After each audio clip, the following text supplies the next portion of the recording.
नमस्कार। आर्या श्रीमती दुलारी सिंह कॉलेज के YouTube channel पर आप सभी का स्वागत है। आज हम आपको डीएलएड 4th सेमेस्टर विषय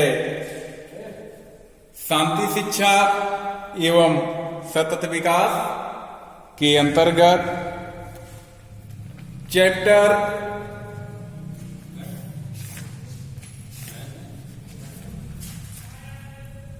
11 में भारत में धार्मिक सहिष्णुता एवं राष्ट्रीय एकता पर चर्चा करेंगे। जैसा कि आप सभी यह जानते हैं कि पिछले वीडियो में हमने आपसे मानवाधिकार टॉपिक पे चर्चा किया था। आज उसी के आगे का जो हमारा चैप्टर है, भारत में धार्मिक सहिष्णुता एवं राष्ट्रीय एकता। आइए देखते हैं आज का टॉपिक। धार्मिक सहिष्णुता एवं राष्ट्रीय एकता। धार्मिक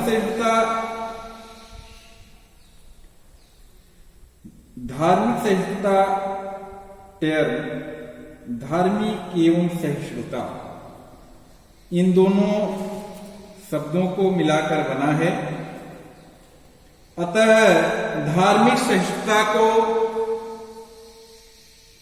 समझने के लिए हम धार्मिक और सहिष्णुता पे चर्चा करके देखते हैं। धार्मिक क्या है? रिलीजियस।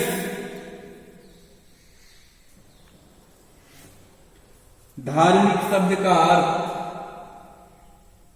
धर्म से संबंधित या धर्म का है। अब सहज प्रश्न उठता है कि धर्म क्या है? संस्कृत के धी धातु से धर्म बना है, जिसका अर्थ होता है धारण करना। संस्कृत के धी धातु से यह शब्द बना है और जिसका अर्थ होता है धारण करना। अतः हम कह सकते हैं, कहा जा सकता है कि धर्म जो धारण किया जाए। दूसरे शब्दों में कह सकते हैं कि व्यक्ति की आध्यात्मिक उन्नति के लिए जो आचार विचार एवं खान पान अपनाए जाएं या धारण किया जाए, वही वास्तव में धर्म है। अंग्रेजी में धर्म के लिए रिलीजन शब्द का प्रयोग करते हैं। यह लैटिन री तथा लेगर, इन दोनों शब्दों से मिलकर बना है। री का अर्थ है वापस या पुनः तथा लेगर का अर्थ है बांधना। इस प्रकार रिलीजन का अर्थ होता है पुनः या वापस बांधना, टू बाइंड बैक कह सकते हैं।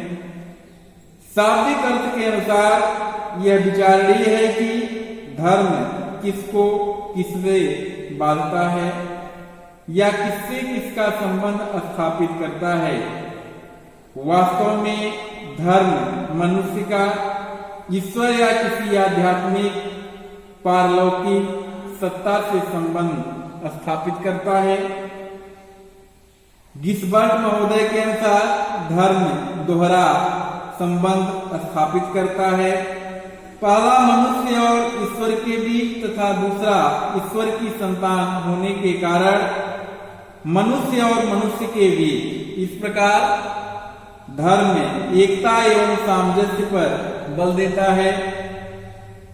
सामान्य रूप से यह कहा जा सकता है कि धर्म से तात्पर्य है कुछ लौकिक एवं पारलौकिक विश्वासों को स्वीकार करना होगा। नीति विषयक या नैतिक मूल्यों के समूह के प्रति वचनबद्धता, सत्य और उन विश्वासों एवं मूल्यों की पवित्रता में संपूर्ण एवं दृढ़ आस्था तथा इसके अनुरूप जीवन के ढंग में जिंदगी बिताना है। धर्म के 3 घटक हैं, पारलौकिक एवं आध्यात्मिक आधार, अनुनाष्टिक संस्कार तथा नीति एवं आचार संहिता। पारलौकिक एवं आध्यात्मिक आधार से आशय है कि किसी परम सत्ता में विश्वास। पारलौकिक एवं आध्यात्मिक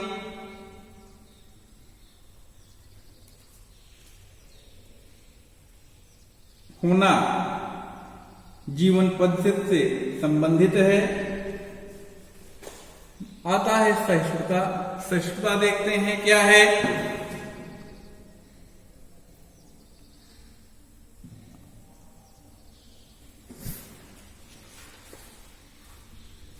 टॉलरेंस, सहिष्णुता से आशय दूसरे को इच्छानुसार जो वह ठीक समझता है कहने या करने से है, भले ही हम उससे सहमत न हो या उसे मान्यता न देते हो। इसका आशय यह है कि व्यक्ति यदि किसी चीज को सहन कर लेता है तो वह उसे स्वीकार कर सकता है या उससे सहमत हो सकता है, यद्यपि वह उसके लिए असंतोषजनक या दुख देने वाला है, अर्थात संतोषजनक या प्रसन्नता प्रदान करने वाला नहीं है। इस प्रकार एक सहिष्णु व्यक्ति जिससे सहमत नहीं होता है या जिसका अनुमोदन नहीं करता है उसे भी रहने देता या होने देता है। धार्मिक एवं सहिष्णुता शब्दों के अर्थों पर अलग अलग विचार करने के आधार पर यह कह सकते हैं कि धार्मिक सहिष्णुता व्यक्ति का वह विचार तथा व्यवहार है जिसमें वह किसी दूसरे के धर्म या उसकी क्रियाओं से सहमत न होते हुए भी उसे होने देते हैं या दूसरे को उसका पालन करने देते हैं। इसीलिए धार्मिक सहिष्णुता को शांति के आधार के रूप में भारत में स्वीकार करना उचित है। देश में धार्मिक असहिष्णुता के कारण कभी कभी स्थिति प्रायः खराब हो जाती है। अतः यह जानना कि धार्मिक सहिष्णुता में कौन से बाधक तत्व हैं जो इसके लिए उत्तरदायी हैं, आवश्यक हैं।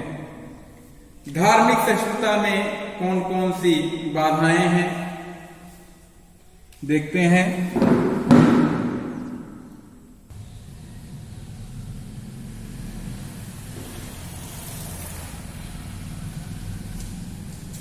धार्मिक सहिष्णुता में बाधाएं एक दूसरे के धर्म के विषय में आधी अधूरी जानकारी होना, यह सबसे बड़ी बाधा है। देखा जाता है कि धार्मिक असहिष्णुता का एक प्रमुख कारण एक दूसरे के धर्म एवं उनकी विशेषताओं, उनके कर्मकांडों आदि के बारे में समुचित जानकारी का न होना। इसका प्रभाव आपसी संबंधों पर पड़ता है। परिवार का वातावरण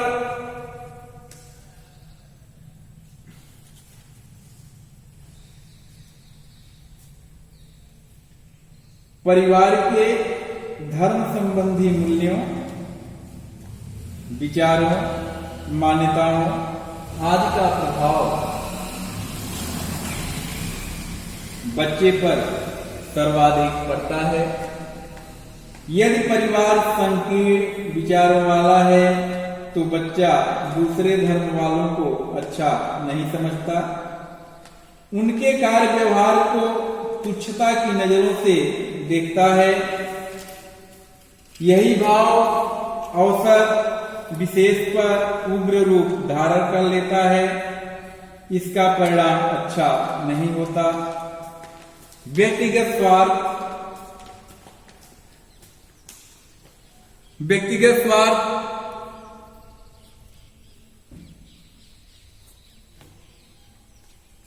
कभी कभी व्यक्तिगत लाभ के लिए एक व्यक्ति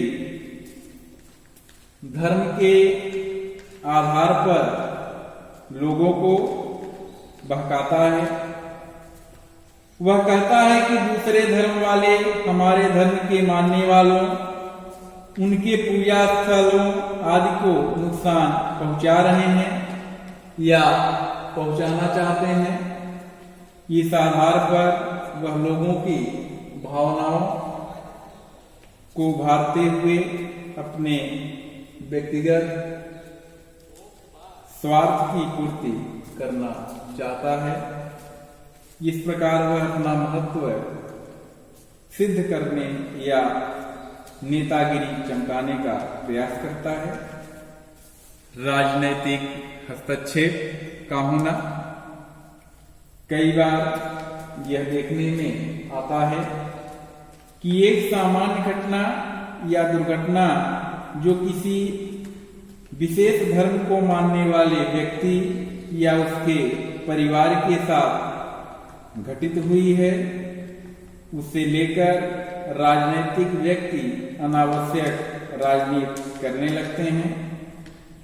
इसके लिए वे दूसरे धर्म के लोगों को दोषी सिद्ध करने का प्रयास करते हैं। कभी कभी इसी आधार पर एक पार्टी के इस्तीफे की मांग या संसद न चलने देने का प्रयास भी होने लगता है।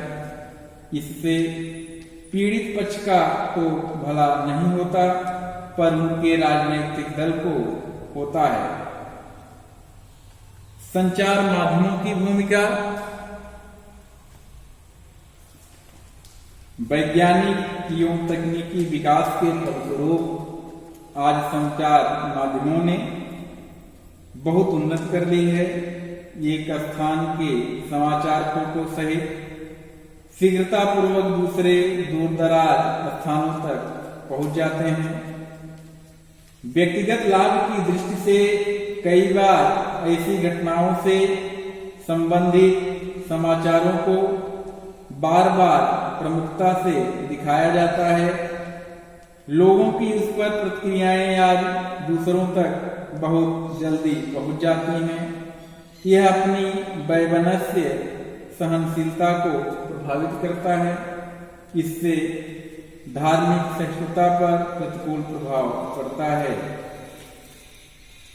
धार्मिक सहिष्णुता विकसित करना। शिक्षा और धार्मिक सहिष्णुता क्या है? भारत में धार्मिक सहिष्णुता के विकास में शिक्षा की महत्वपूर्ण भूमिका है। शिक्षा द्वारा बच्चे में आरंभ से ही ऐसे संस्कारों के बीजारोपण का प्रयास किया जा सकता है जो धार्मिक सहनशीलता की दृष्टि से अनिवार्य है। इसके लिए विद्यालय जीवन के विविध पक्षों जैसे अध्ययन, अध्यापन प्रक्रिया, संस्था के उद्देश्य, संगठन एवं व्यवस्था, पाठ्यक्रम व पाठ्यक्रम सहगामी क्रियाएं आदि का सहयोग किया जा सकता है। शिक्षक की धार्मिक सहिष्णुता के विकास में विशेष भूमिका रहती है, क्योंकि वही शिक्षा कार्य संपन्न करता है जो बालकों के सीधे संपर्क में रहता है। इस दृष्टि से उसे अग्रांकित पर विशेष ध्यान देना चाहिए।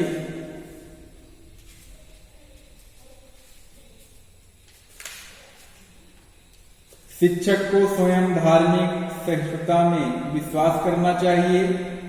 यह उसके कक्षा शिक्षण, पाठ सहगामी क्रियाओं के आयोजन आदि में स्पष्ट रूप से परिलक्षित होना चाहिए। विद्यालय के सहयोगी अध्यापकों, कर्मचारियों तथा विद्यार्थियों से व्यवहार में उसे इस दृष्टि से सावधानी बरतनी चाहिए।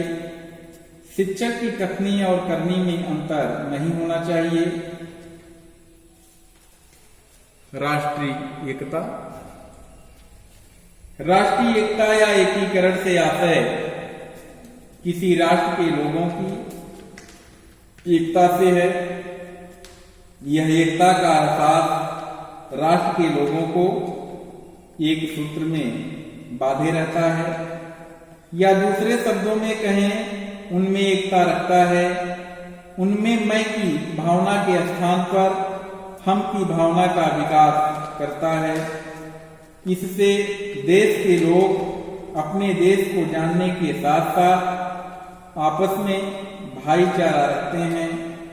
उन्हें अपने देश की परंपराओं, रीति रिवाजों, आकांक्षाओं आदि पर गर्व होता है। वे अपने देश को आगे ले जाने के लिए सम्मिलित रूप से प्रयास करते हैं। इसमें राष्ट्र के सभी नागरिक उसके किसी क्षेत्र, धर्म, जात, समुदाय, भाषा आदि के विशेष हितों का ध्यान कर त्याग कर संपूर्ण राष्ट्र के हितों को सामने रखकर सोचते और कार्य करते हैं। वास्तव में यह राष्ट्र विशेष के नागरिकों की ऐसी मानसिक व व्यवहारिक स्थिति है जिससे वह अपने विचारों, मान्यताओं आदि को अपने राष्ट्र से संबंध करते हैं और राष्ट्र के प्रति निष्ठा प्रकट करते हुए राष्ट्रीय कल्याण एवं राष्ट्रीय सुरक्षा के लिए सचेतन करते हैं। इससे राष्ट्रीयता की भावना का विकास होता है। राष्ट्रीय एकता में बाधाएं कौन कौन से हैं, देखते हैं।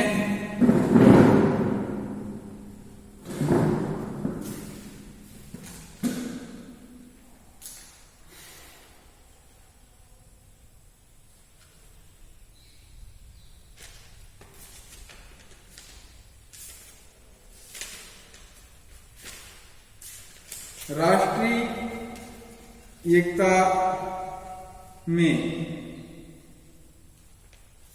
कौन कौन से बाधाएं आती हैं, चूंकि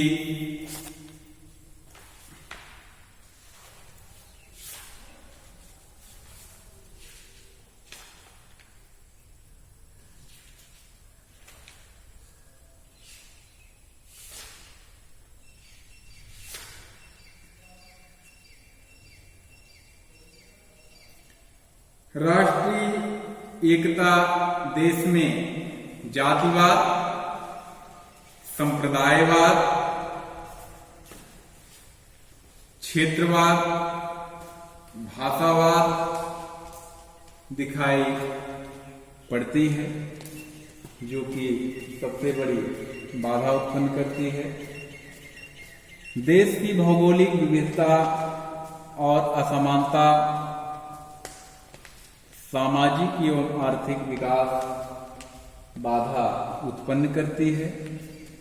सभी को एक समान गुणवत्ता वाली शिक्षा की सुविधा न मिलना, प्रौढ़ शिक्षा की समस्या होना बाधा उत्पन्न करती है। जीवन के प्रत्येक क्षेत्र में भ्रष्टाचार यह समान विकास को प्रभावित करता है। व्यक्ति की व्यक्तिगत राजनैतिक एवं आर्थिक महत्वाकांक्षा भी बाधा डालती है।